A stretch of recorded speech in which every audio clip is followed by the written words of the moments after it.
আসসালামু আলাইকুম। সবাই কেমন আছেন? আশা করছি আল্লাহর রহমতে সবাই খুব ভালো আছেন।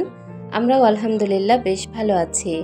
বরাবরের মতো আজও আরও একটি ডেইলি ব্লগ নিয়ে হাজির হয়েছি।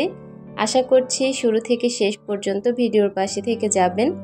অবশ্যই স্কিপ করা ছাড়া ফুল ভিডিওটি কন্টিনিউ করার চেষ্টা করবেন। কোথাও কোনো অংশ আপনাদের কাছে একটু হলেও ভালো লাগবে। আজকে সকাল থেকে দুপুর পর্যন্ত কি রান্না বান্না সকালের নাস্তা করি সবই আপনাদের সাথে শেয়ার করব। পুরো ভিডিওটা জুড়ে থাকলে হয়তোবা আপনাদের কাছে কোথাও কোনো অংশ একটু হলেও ভালো লাগবে। আজকে সকালবেলা আপনাদের ভাইয়া দোকানে আর যায়নি। সে সকালে ঘুম থেকে উঠেই বাজারে গিয়েছে, বাজার থেকে কেবলমাত্রই এসেছে। আর আসার সাথে সাথেই আমি তাদের বাপ বেটিদের জন্য নাস্তা রেডি করছি। যদিও গতকালকে রুটি বানিয়ে রেখেছি, তারা রুটি খাবে না, তারা আজকে ডিম দিয়ে পাউরুটির টোস্ট খাবে। তো সেটাই এখন করে দিচ্ছি। আমি এখানে 3টা ডিম 3 জনের জন্য ভেঙে নিয়েছি। সেই সাথে এখন রুটিগুলোকে ডিমে চুবিয়ে ভেজে নেব। শুধুমাত্র চিনিটা দিয়েছি আর অল্প পরিমাণে সামান্য লবণ দিয়েছি।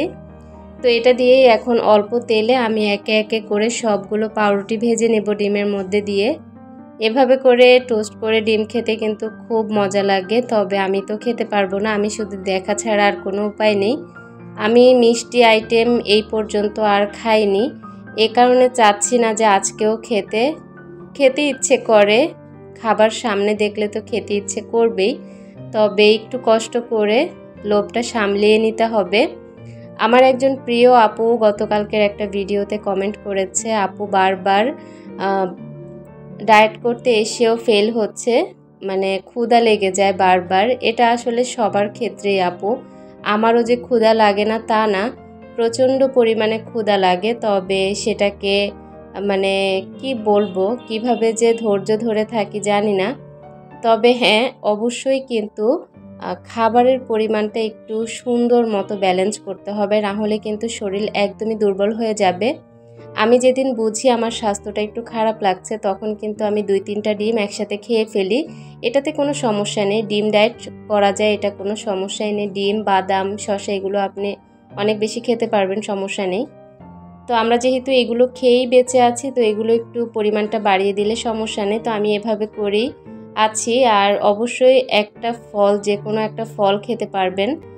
প্রতিদিন যে কোনো একটা ফল খাওয়ার চেষ্টা করবেন। আমি তো ইদানিং পেয়ারাটা খাওয়ার চেষ্টা করছি, কারণ আমার বাসায় পেয়ারা আছে, তাই পেয়ারা প্রতিদিন দুপুরে অথবা বিকেলে খাওয়ার চেষ্টা করছি একটু করে। তাতে করে কিন্তু ক্ষুধা অনেকটাই কমে যায়। তো এভাবে করেই মূলত ডায়েটটা চালিয়ে যাচ্ছি। মোটামুটি 20 দিনের মতো হয়ে গিয়েছে আলহামদুলিল্লাহ। আমার ওজনটাও কিন্তু অনেকটাই লস করতে পেরেছি। ইনশাআল্লাহ 2 তারিখে আল্লাহ যদি বাঁচিয়ে রাখে আপনাদের সাথে শেয়ার করব। তো যাই হোক, এখানে আমি আপনাদের ভাইয়ার পছন্দের ডিম টোস্ট করে দিয়েছি পাউরুটি। এ কারণে সে খুব খুশি। আর সে আজকে দোকানে যাবে না, কারণ আজকে তার একটা স্পেশাল দিন, তার আজকে জন্মদিন। আর এ কারণে সে দোকানে যাবে না, বাসায় থাকবে। তো তাকে আমি তার পছন্দের নাস্তাটা বানিয়ে দিলাম। সেই সাথে তাদের নাস্তা খাওয়ার পর আমি আমার নাস্তাটাও বানিয়ে নিয়েছি। তো বাচ্চাদেরকেও নাস্তাটা দিয়ে দিয়েছি, আর আপনাদের ভাইয়া বেডরুমে বসেই খেয়ে নিচ্ছে। তো তাদেরকে নাস্তা দেওয়ার পর আমি নিজের জন্য এখন নাস্তাটা তৈরি করে নেব। এখানে একটা ডিম পোস্ট করে নেব, আর প্রতিদিনের মতোই পরিমাণ মতো বাদাম খাবো। আজকে বাদামটা একটু বেশি খাবো, আজকে একটু ক্ষুধাটা বেশি। সেই সাথে শসা থাকবে আমার খাবার তালিকায় আজকে। যত বেশি পরিমাণের সবজি খেতে পারবেন ততটাই ভালো। সেই সাথে যত বেশি পরিমাণ সালাদ খাওয়া যায় ততই কিন্তু আপনার ফ্যাটটা কেটে উঠতে পারবেন। যদি গ্রিন টি খেতে পারেন, আর অবশ্যই প্রতিদিন সকালে কুসুম গরম পানিতে লেবুর রস খেতেই হবে। এতে করে পেটের চর্বিটা খুব তাড়াতাড়ি গলে যায়। বাদাম আর ডিমটা ভেজে নিয়েছি, সেই সাথে এখন একটা শসা কেটে নিচ্ছি। শসাটা একটু বড় সাইজের নিয়েছি। যেদিন ক্ষুধার পরিমাণটা বেশি থাকবে সেদিন খাবারের পরিমাণটাও বেশি বাড়িয়ে দিবেন। তো আজকে আমি শসাও নিয়েছি, ডিমও নিয়েছি, আর বাদামও নিয়েছি। গতকালকে আমার একজন প্রিয় আপু জিজ্ঞেস করেছে ডায়েটে কি লাল চা খাওয়া যাবে কিনা। আপু এটাও বলেছে চিনি ছাড়া কি খাওয়া যাবে কিনা। হ্যাঁ আপু, চিনি ছাড়া তো চা খাওয়াই যাবে। এ কারণে আমি আজকে চাটা বানিয়ে আপনাকে একটু দেখিয়ে দিলাম। যদি আমার আজকের ভিডিওটা আপনি দেখে থাকেন, অবশ্যই বুঝতে পারবেন। প্রথমে আমি সবসময় আমরা যেরকম চা তৈরি করি, আজকে আমি একটু মশলা দিয়েছি, যেমন দারুচিনি, এলাচ, তেজপাতা আর একটু লবঙ্গ দিয়েছি। দিয়ে ভালো করে পানিটা ফুটিয়ে পরিমাণ মতো চায়ের লিকারটা করে এখন নামানোর পর আমি যখন কাপে ঢেলে নিয়েছি চাটা, এখন 1 চিমটি পরিমাণ লবণ আমি দিয়েছি। এখানে আপনারা অবশ্যই পিঙ্ক সল্টটা ব্যবহার করবেন, হিমালয়া পিঙ্ক সল্ট। তো এটা দিয়ে আমি এখন সকালের নাস্তাটা সেরে নিয়েছি। আজকে কি নাস্তা করেছি সেটা তো দেখতে পেয়েছেন। এখন আপনাদের ভাইয়াকে আম আর পেয়ারা কেটে দিচ্ছি। সে যেদিন বাসায় থাকবে সেদিন হরেক রকমের খাবারের আইটেম তার সামনে দিয়ে দিতে হয়। সে এমনটাই করে সব সময়। যেদিন বাসায় থাকবে সেদিন নাকি তার প্রচণ্ড ক্ষুধা লাগে, একটু পর পর এটা ওইটা তাকে তৈরি করে দিতে হয়। আর আমিও তো নাছোড় বান্দা, আমার হাজব্যান্ড কখনো কিছু খেতে চাইলে আমি তাকে কখনোই না করি না। সকালে নাস্তার পর্ব শেষ করেছি অনেক যুদ্ধের পর, কারণ সবাইকে সবার মতো করে নাস্তা করিয়ে রেখে তারপর আপনাদের ভাইয়াকে অনেকটা সময় দিয়েছি। সে আজকে বলছিল আমি বাসায় আছি, তুমি কোনো কাজ করার দরকার নেই, তবে খাবারের ব্যবস্থা তো করতেই হবে।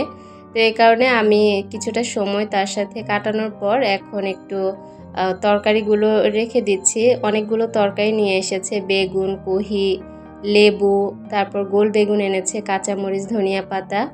এখানে একটা বড় সাইজের রুই মাছ এনেছে। আজকে আমার রুই মাছটা খেতে ইচ্ছে করছে। সেই সাথে আপনাদের ভাইয়া এখানে গলদা চিংড়ি এনেছে আর পুঁই শাক এনেছে তার পছন্দের। ডিম এনেছে আর অনেকগুলো কাঁচা আম নিয়ে এসেছে, কাঁচা পাকা আম। তো এই আমটাই মূলত কেটে দিয়েছি, আর পেয়ারা তো গত দিনের আনা ছিল, সেখান থেকেই কেটে দিয়েছি। তো এই ছিল আজকের সকালের বাজার। তো আপনাদের ভাইয়া বাজার করে এসেই মূলত রেস্ট করছে। তো এখন আমি রান্না বান্না করা শুরু করব, আর এখন সবার প্রথমে কাটা বাছা করে নেব। আজকে আপনাদের ভাইয়ার পছন্দের সব তরকারিগুলো রান্না করব, কোনো স্পেশাল কিছু না, শুধুমাত্র তার পছন্দের তরকারি রান্না করব, কারণ এত পরিমাণে গরম পড়েছে। তরকারি খাওয়া ছাড়া কোনো রকমের স্পেশাল আইটেম করে খাওয়া এখন একদমই পসিবল না। এ কারণে আপনাদের ভাইয়া বলল তার পছন্দের আইটেমগুলোই করে খাওয়াতে, কারণ এত পরিমাণে গরমের মধ্যে অন্য কিছু খাওয়ার মতো সেরকম মন মানসিকতা নেই। সেই সাথে গতকালকে রাতে আমি আপনাদের ভাইয়াকে ট্রিট দিয়েছি, কাচ্চির ট্রিট দিয়েছি। তো কাচ্চি বিরিয়ানি গত রাতেই খাইয়েছি, আমি অর্ডার করে নিয়ে এসেছি। গত রাতেই তাকে কাচ্চি বিরিয়ানি দিয়ে উইশ করেছি। তো এতে করে ভারী খাবারটা তো রাতে খাওয়া হয়েছে, আর দুপুরবেলা শুধুমাত্র নর্মাল আইটেমগুলো করব। কি করি আপনারা সাথে থাকলে দেখতে পারবেন। সকালের এঁটো থালাবাটিগুলো এখন একটু ধুয়ে নিলাম। এগুলো সকাল থেকেই এভাবে জমিয়ে রেখেছি নাস্তা করার পর থেকে। তো এগুলোকে এখন ধুয়ে ক্লিন করে জায়গা মতো রেখে দিব। ভিডিওর এই পর্যায়ে আমার প্রিয় আপুদের কাছে ছোট্ট একটি রিকোয়েস্ট করতে চাই, যদি ভিডিওর কোনো অংশ আপনাদের কাছে একটু হলেও ভালো লাগে তাহলে প্লিজ আমার চ্যানেলটিকে সাবস্ক্রাইব করে আমার পাশে থেকে যাবেন। নিত্য নতুন ভিডিও পাওয়ার জন্য নোটিফিকেশন বেল আইকনের অল অপশনটি প্রেস করে দিবেন। এতে করে যখনই আমি ভিডিও আপলোড করব সবার আগে আপনাদের কাছে নোটিফিকেশন পৌঁছে যাবে। আপনারা চাইলেই আমার ভিডিওটা দেখে নিতে পারেন সময় সুযোগ করে। গতকালকে আমি যে ভিডিওটা দেখিয়েছি সেখানে আমি কিছু শপিং ব্লগ শেয়ার করেছি, কেনাকাটা করেছি। তো সেগুলো দেখে আপুদের নাকি অনেক ভালো লেগেছে। আসলেই আপুরা এত সুন্দর সি গ্রিন কালার দেখে হয়তো বা এত ভালো লেগেছে। কালারটা যেমন সুন্দর তেমনি কিন্তু বাস্তবে দেখতে আরও বেশি ভালো লাগছে। তো আমি আজকে সারা দিন যা খাই এগুলোতে নিয়েই খাই। আমার কাছে ভালো লাগে যখন কিছু কেনাকাটা করি তখন কাপ্রিস হলে সেগুলো কয়েকদিন ব্যবহার করি, এতে করে আমার কাছে ভালোই লাগে। তো এখানে আমি সব এঁটো থালাবাটিগুলোকে জায়গা মতো রেখে মাছগুলোকে ধুয়ে তারপর কিছুটা পরিমাণ রেখেছি আজকে রান্না করার জন্য, আর সব ফ্রিজে তুলে রেখেছি। এখানে আজকে চিংড়ি মাছ আর রুই মাছ একসাথে ভুনা করব, সেই সাথে বেগুন ভাজি করব, তারপর পুঁই শাক দিয়ে আলু দিয়ে মাছের মাথা দিয়ে রান্না করব, ডাল রান্না করব, সব কিছুই করব। এখন লইট্টা মাছের ভুনা করব, সবই করব এখন। তো সবার প্রথমে আমি সমস্ত ধোয়াপালাগুলো করে নিয়েছি, তরকারিগুলো মাছ টাছ সব যা আছে সব ধুয়ে তারপর হলুদ মরিচ মেখে রেখে দিয়েছি, আর এখন 2 চুলাতে বসিয়ে দেব। এক চুলাতে আমি বেগুনটা ভাজা বসিয়েছি আর অন্য চুলাতে রুই মাছটা তুলে দিয়েছি। রুই মাছটা আজকে খাওয়ার সময় সবাই খুব পছন্দ করেছে, মানে আপনাদের ভাইয়ার খুব ভালো লেগেছে, কারণ আপনাদের ভাইয়া রুই মাছটা ভালোই কিনতে পারে। তো এখানে আমি বেগুনটা কি দিয়ে ভেজেছি আপনারা হয়তোবা ভিডিওতে দেখতে পেয়েছেন। আজকে একটু ময়দা দিয়ে বেগুনটা ভেজেছি, মানে এরকমভাবে বেগুন ভাজি করলে এত টেস্টি হয়, মানে অত্যন্ত মজার হয়। এরকম বেগুন ভাজা দিয়ে 1 প্লেট ভাত অনায়াসেই খাওয়া যায়। কোনো একটা দিন আমি আপনাদের সাথে রেসিপি আকারে শেয়ার করব। তো এখানে হচ্ছে আমি বেগুন ভাজি করেছি যেই ফ্রাই প্যানে, সেখানেই এখন মাছ ভুনা করার জন্য বেশি পরিমাণে পেঁয়াজ তেলের মধ্যে ভেজে টমেটো আর সমস্ত বাটা মশলা আর গুঁড়ো মশলা দিয়ে পরিমাণ মতো লবণ দিয়ে ভালো করে কষিয়ে নিয়েছি। এখন হচ্ছে মাছগুলো দিয়ে দিলাম। এক সাইডে রুই মাছ আর এক সাইডে কিছুটা চিংড়ি মাছ দিয়েছি আমি। তো এখানে হচ্ছে মাছগুলো ভুনা করে নেব আর অন্য চুলাতে আমি হচ্ছে পুঁইশাকটা বসিয়ে দেব। 2 চুলাতে রান্না হয়ে যাবে। এর মধ্যে ডাল ভাত সবই রান্না করে নিয়েছি আগে। আজকে কি রান্না করেছে আপনাদের ভাইয়ার জন্য সবই শেয়ার করব ভিডিও শেষে। তো এখানে মাছটা ভুনা করে এখন আমি পুঁইশাকটাও কিন্তু রান্না বসিয়ে দিয়েছি। কাঁচামরিচ আর পরিমাণ মতো ধনিয়া পাতা যখন মাছ ভুনাতে দেয়া হয় তখন মাছের টেস্টটা অনেক বেশি বেড়ে যায় আর খেতেও খুব টেস্ট হয়। তো এখানে আজকে মাছ ভুনাটা যেমন টেস্টি হয়েছে তেমনি দেশি মাছ সব কিছু মিলিয়ে আজকের তরকারিটা খুব ভালো লেগেছে খেতে। তো এখানে আমি পুঁইশাকটাও রান্না করে নিয়েছি। এখন যখন আলু আর পুঁইশাকটা একটু সফট হয়ে গিয়েছে তখন মাছের মাথাটা দিয়ে দিচ্ছি। একটা বড় সাইজের মাছের মাথা দিয়েছি। এটা যদি অন্য কোনো তরকারি বা ভুনা করে খাওয়া হতো তাহলে কিন্তু আরও বেশি ভালো লাগতো। তবে এখানে পুঁইশাক দিয়ে রান্না করা তো খুব টেস্ট হয়েছে। পরিমাণ মতো অনেকগুলো কাঁচামরিচ দিয়েছি। যে কোনো শাকের মধ্যে কাঁচামরিচটা দিলে সেই ঘ্রাণটা অন্যরকম আসে, খেতেও ভালো লাগে। রান্নাবান্না শেষ পর্যায়ে চুলাতে সব তরকারি তুলে দিয়েছি আর তরকারিগুলো হয়েও গিয়েছে।